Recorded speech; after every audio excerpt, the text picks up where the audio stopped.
My Uber driver said, "I've been looking for you." He was my son. On that rainy Tuesday morning in Phoenix, I was running late for my doctor's appointment. At 60, I had learned to plan everything around Arizona's unpredictable weather, but this storm caught everyone off guard.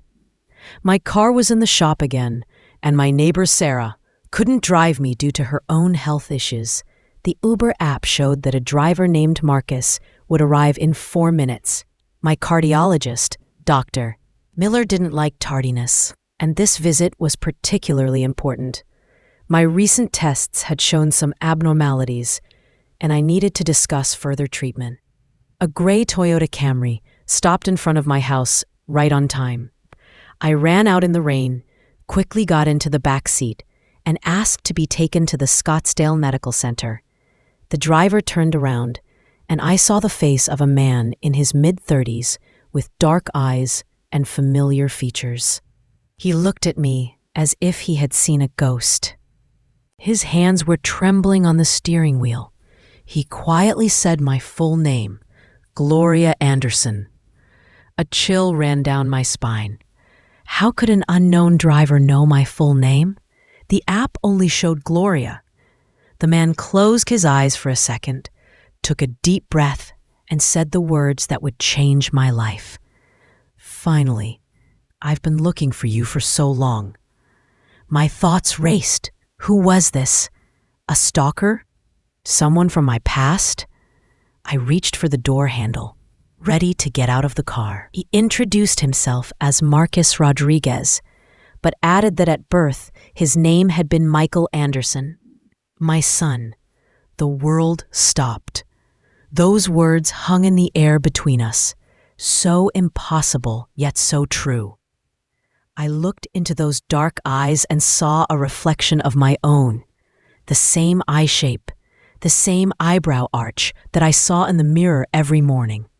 He stated the exact birth date, October 5th, 1989, St. Joseph's Hospital, the Catholic charity organization. The name on the bracelet, Michael Anderson.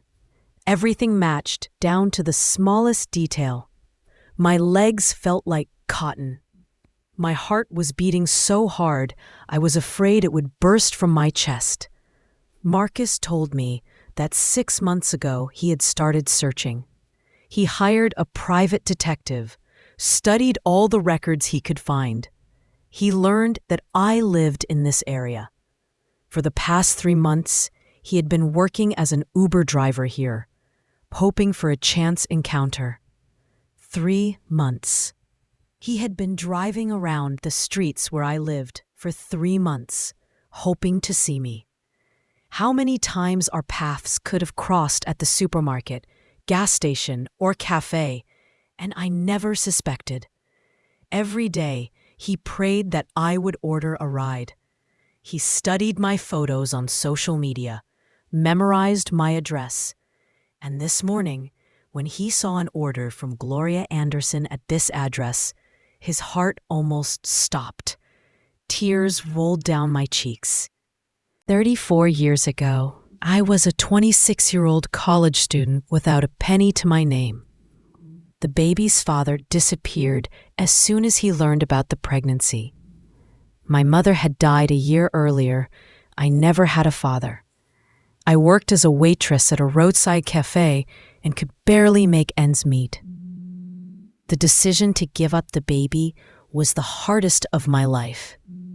The social worker showed me files of potential parents, Carlos and Maria Rodriguez, a couple who had been trying to have a child for 10 years. He was an engineer. She was a teacher. They had a house, stable income, and love they were ready to give. And I had nothing but love, which I thought wasn't enough. I told him that I had thought about him every day for all these 34 years. Marcus replied that he knew this. The detective had told him about my circumstances back then. His adoptive parents were wonderful people who gave him everything they could, but he always knew he was adopted and always wanted to find me. Not because he was missing something, but to say thank you. I didn't understand. Thank you for what? For choosing life for him, for finding him a family that loved him, for being strong enough to make such a decision. I felt like I was drowning in emotions. The guilt I had carried for 3 decades mixed with joy at the reunion, fear of the unknown, and incredible relief. I asked him to tell me about his life. He turned forward, slowly driving the car through familiar streets, and began his story. He grew up in Tempe. Papa Carlos taught him to fix cars and play baseball. Mama Maria read him fairy tales in 2 languages, English and Spanish. He had a happy family. He graduated from the University of Arizona with a business degree. He had a wife, Angela, and a daughter, Sofia, 8 years old. Another baby on the way. Angela knew about his search and supported him. Sofia also knew about Grandma Gloria, whom Daddy was looking for. Grandma Gloria. I had a granddaughter who knew about my existence. I asked if they wanted to meet. Very much so. Sofia constantly asked when she would meet me. And Angela said that family is never too big. I noticed we weren't heading to the medical center. Instead, Marcus had turned toward Papago Park. He apologized and explained that he thought maybe we could talk somewhere quiet. He could take me to the doctor later, free of charge, of course. The park was almost empty due to the rain. Marcus parked near a gazebo and turned off the engine. We sat in silence for several minutes, listening to the sound of raindrops on the roof. Marcus took a thick folder of photographs from the glove compartment. His family, school years, wedding, Sofia. He handed me the folder, and I opened it with trembling hands. The first photo, a little boy about 5 years old in a baseball uniform, smiling widely at the camera. Behind him stood 2 adults, a tall man with kind eyes and a petite woman with a warm smile. These were Carlos and Maria Rodriguez. Marcus told me they knew about the search. Mama Maria said she had been praying for this meeting for 3 months. I flipped through the pages: high school graduation, college admission, wedding photos. A beautiful girl in a white dress next to my son in a tuxedo, both glowing with happiness. And then I saw her, a little girl with dark curls and eyes that were an exact copy of mine as a child. Sofia, my granddaughter. She was so beautiful and smart, Marcus told me. She reads 2 grades above her level. She loves to draw, swim, and ask a million questions a day. I continued looking through the photos, and in each one, I saw a piece of myself, in the smile, in the gestures, in the expression of the eyes. This person was my blood, yet completely foreign. Finally, I gathered the courage to ask the question that had been tormenting me. Was he angry with me? Marcus turned to look me in the eyes. No, he had never been angry. When he was about 12, he was angry at the whole world. Why couldn't he live with his biological parents, like other children? But Mama Maria explained that love sometimes means letting go. That I had given him up, not because I didn't love him, but because I loved him enough to want better for him. A new wave of tears, but this time they were tears of relief. I confessed that I had feared this meeting for 34 years. I was afraid he would hate me. Marcus honestly replied that he could have hated me if his childhood had been unhappy. But his parents gave him everything a child needed. And now he had a chance to thank the woman who made it possible. The rain was subsiding, and the sun was beginning to break through the clouds. I asked what would happen now. Marcus asked in return what I would want. He didn't want to pressure me, understood this was a shock. But if I was ready, he and Angela would like to invite me to dinner. Sofia had been preparing questions for a whole month. For a whole month, she had been psychologically preparing for the meeting since Marcus told her he was close to finding me.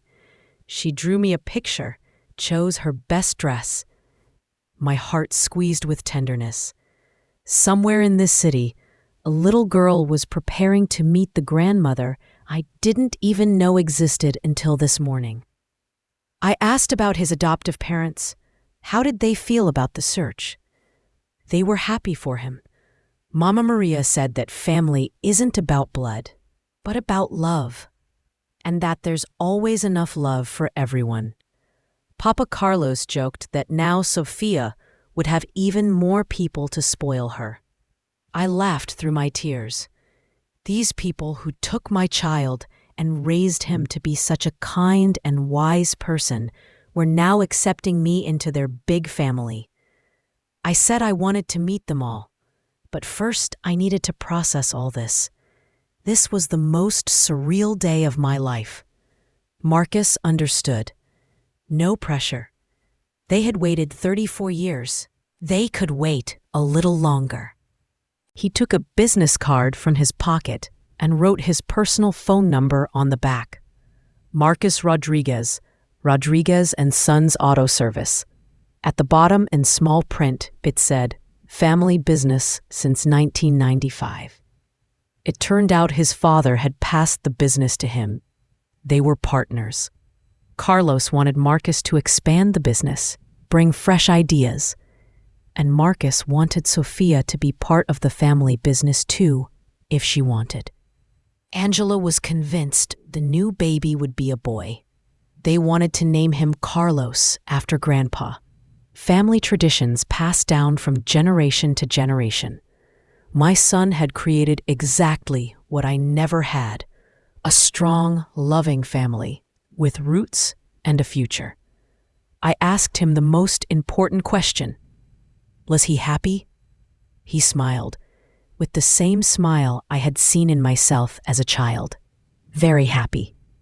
He had a wonderful wife, a beautiful daughter, parents who adored him, a business that brought joy. And now he had found me. That was all I needed to hear. My decision 34 years ago had been right. He was happy. Then Marcus asked about my life. I took a deep breath.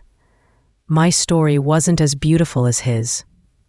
After giving him up, I finished college.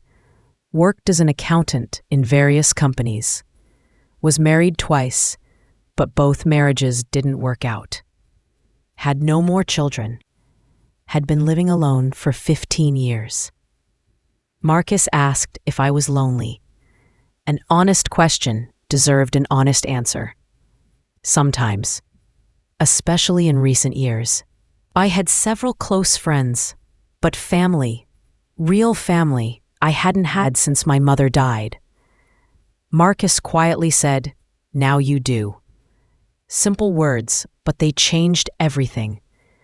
He needed to take me to the doctor, he said, looking at his watch. Could we reschedule the appointment? I called the clinic and said I had a family emergency. Technically, it was true, as Marcus joked. While I was calling, he started the car. The rain had completely stopped, and Phoenix sparkled in the midday sun. Marcus asked where to now. Home, I requested. I needed time to think. And maybe he could come in for coffee? See where I lived? The drive home took only 10 minutes, but we talked nonstop. He told me about Sofia, how she was learning to play piano, how she helped at the auto shop on weekends, handing Grandpa tools. I talked about my work, about travels I wanted to take in retirement. When we pulled up to my house, I suddenly felt embarrassed. My small one-story house seemed so modest. Marcus said he liked the house and especially the garden. I did have a beautiful garden, roses that bloomed almost year-round in Arizona's climate, a lemon tree, herb beds. Sofia loves gardening, he added. She has her own little bed at home. Inside the house, I put the kettle on and we sat at the kitchen table. Marcus looked around, studying the photos on the walls, books on the shelves. I read a lot. It's my hobby. I love biographies, historical novels. Mama Maria also reads a lot, he said.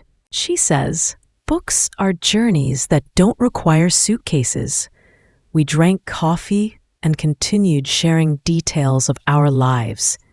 He showed me more photos on his phone, recent pictures of Sofia, ultrasound images of the future baby, family holidays. Then he showed me their house, a beautiful 2-story building with a large yard. Sofia chose purple for her room. Angela was horrified, but they painted it. Good parents make compromises, I said. Exactly what Mama Maria said, he replied. It was already evening when he was getting ready to leave. I promised to call, tomorrow or the day after. I just needed some time. Marcus understood. He thanked me for the coffee and for accepting him. He hugged me goodbye, an awkward, tentative embrace between two people who were simultaneously strangers and the closest people in the world. After he left, I sat in the living room with the folder of photos. Each image told the story of a life that could have been mine if I had made a different decision 34 years ago. But looking at the happy faces, Marcus, Angela, Sofia, Carlos, and Maria Rodriguez, I knew I had made the right decision. He had received the love, care, and stability that I couldn't give him. And now, thanks to an amazing coincidence and modern technology, I had a chance to become part of the family I had helped create. But that same evening, something happened that changed everything once again. Marcus called me around 8 in the evening. His voice was tense, worried. He said there was something he hadn't told me during the day, something important. Could he come over?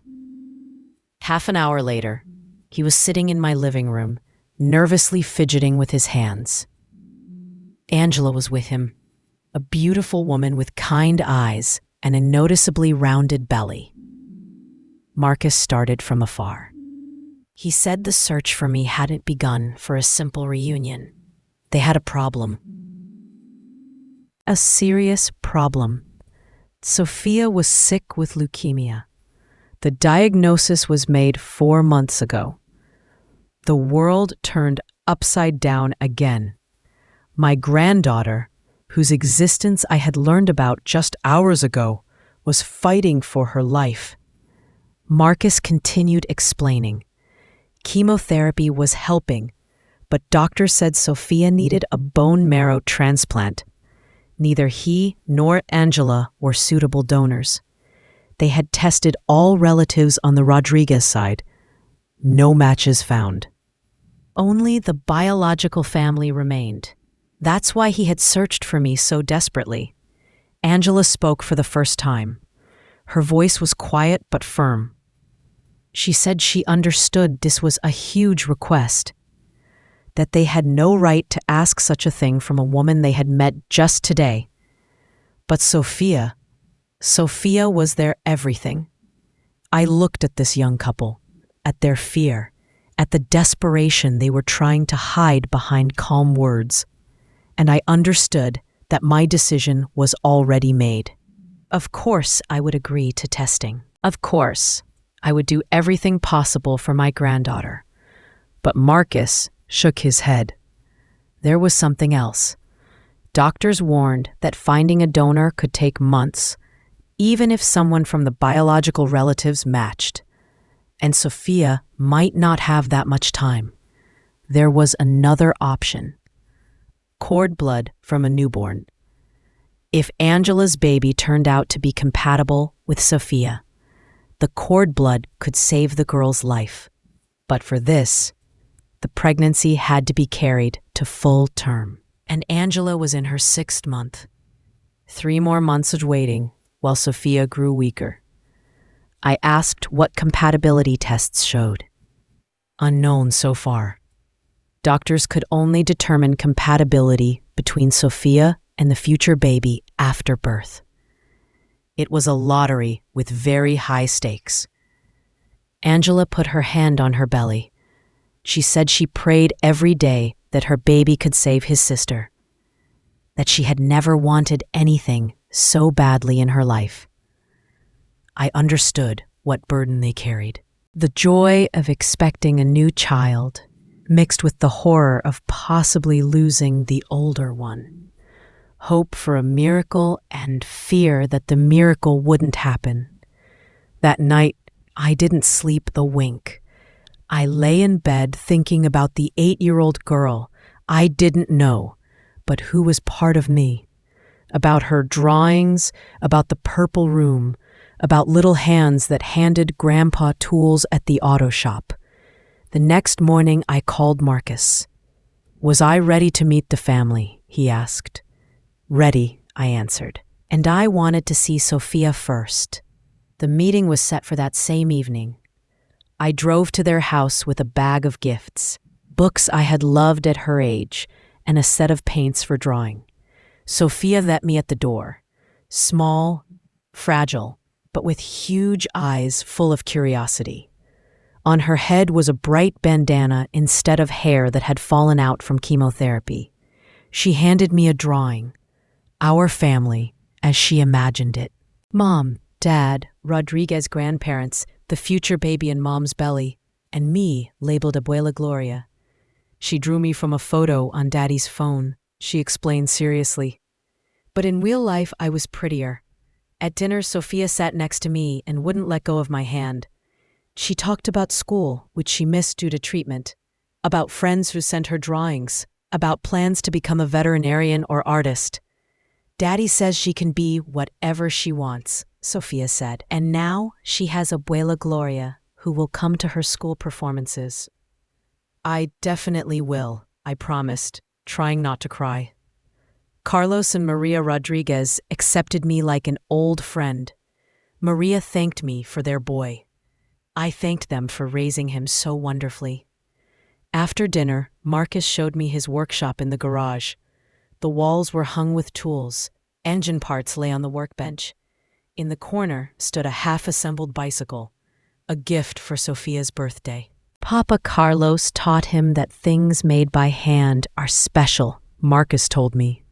Sofia doesn't know, but he and Grandpa have been working on this project for 3 months. I looked at this man, my son, and saw in him all the qualities I would have wanted to pass on to a child. Kindness, hard work, love for family, the ability to appreciate simple joys of life. You became exactly what I dreamed my son would be, I said. And you became exactly the kind of mother I dreamed of, he replied. The next day I took compatibility tests.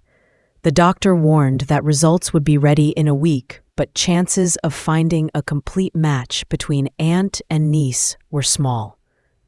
The week dragged on painfully long. I visited Sofia every day, helped her with homework, read books, drew pictures. She taught me to play her favorite video game, and I showed her how to knit simple patterns. The test results were disappointing. I wasn't suitable as a bone marrow donor. Compatibility was partial, insufficient for transplant. But doctors reported another piece of news. During examination, they found abnormal blood indicators in me. Additional tests were needed. 3 days later, the diagnosis was confirmed. I had the same form of leukemia as Sofia, only in the earliest stage. Asymptomatic so far, but requiring immediate treatment. The doctor said that if not for the compatibility tests with Sofia, the disease would have been discovered too late. My granddaughter had unwittingly saved my life while trying to save her own. The irony of fate was striking. I was looking for a way to help Sofia, and she ended up helping me. Treatment began immediately. Chemotherapy was difficult, but I knew what I was fighting for. Sofia and I supported each other. We went to procedures together when possible. She gave me one of her bright bandanas, and we became the bald princess team. Meanwhile, Angela reached her 7th month of pregnancy. Doctors regularly checked the baby's development, but final compatibility determination with Sofia could only be made after birth. Every day was a struggle between hope and fear. Sofia bravely endured treatment, but I could see her weakening. Doctors were cautious in their prognoses. Time was running out. In the beginning of Angela's 8th month of pregnancy, the unexpected happened. She was hospitalized with threatened premature labor. Doctors did everything possible to prolong the pregnancy, but at 34 weeks, labor began. Little Carlos was born early, but healthy and strong. Cord blood was collected immediately. Compatibility tests took 2 days, the longest 2 days of our lives. Sofia lay in a hospital bed, very weak. I held her hand when the doctor came with results. Compatibility was complete, 100%. Little Carlos could save his sister. The transplant procedure went successfully. The baby's cord blood began working in Sofia's body almost immediately. Doctors called it a medical miracle. Recovery took months. Sofia gradually gained strength. Hair began to grow. Her cheeks became rosy. I was also improving. My disease was retreating under treatment. Little Carlos grew as a healthy, strong baby. Sofia adored her younger brother, called him her superhero savior. It's been 1.5 years since that rainy morning when Marcus said in the car, "I've been looking for you for so long." Now I understand that not only was he looking for me, fate was looking for a way to bring our family together, exactly when it was needed most. Sofia completely recovered. Doctors say the chances of recurrence are minimal. She's back in school, playing piano, helping Grandpa at the auto shop. And every weekend she spends in my garden, tending to her own vegetable bed. My disease is also in remission. Doctors are amazed at how quickly I recovered. I tell them I have a reason to live, a big, loving family. Carlos is taking his first steps and saying his first words. Sofia teaches him to say abuela, and every time he tries to repeat it, my heart fills with joy. Marcus expanded the family business. Now they have 2 workshops and plans to open a 3rd. Sofia has already declared she wants to be the first female mechanic in the Rodriguez family. Angela returned to teaching, but now conducts special classes for children who have survived serious illnesses. She says Sofia inspired her to help other families going through similar trials. Carlos and Maria Rodriguez became real parents to me. Maria taught me to cook traditional Mexican dishes, and Carlos showed me how to care for roses in my garden. Now they bloom even more luxuriantly. Every Sunday, we gather as a whole family for dinner. Sofia sits between me and Maria. Little Carlos crawls under the table. Marcus and Angela discuss future plans, and Uncle Carlos tells stories from his youth. This is the family I dreamed of all my life, but never thought I deserved. The other day, Sofia brought me a new drawing. It shows 2 angels, one big, one small, holding hands on a cloud. "That's us, abuela," she explained. "We saved each other." And she was right. On that rainy day in the Uber, we really did save each other. I gave her a biological family that helped find treatment. She gave me a diagnosis that saved my life. And Marcus gave us both the love that healed old wounds. Sometimes in the evenings I think about how one random taxi order changed the fates of several generations. But then I realize it wasn't random. It was love that found a way to reunite a family and save lives exactly when it was needed most. Next Saturday, Sofia has a spring concert at school. She's playing Beethoven's Moonlight Sonata and specifically asked that Abuela Gloria sit in the front row next to the other grandparents. I'll be there. Now I'll always be there. And when little Carlos grows up, I'll sit in the front row at his concerts too. Family isn't just blood relations. It's choosing to love and be loved no matter what. It's being ready to sacrifice everything for those who are dear. It's miracles that happen when people don't give up and keep looking for each other, even after 34 years of separation. My Uber driver really was telling the truth that rainy morning. He had been looking for me for so long, and I, without knowing it, had been looking for all of them my whole life.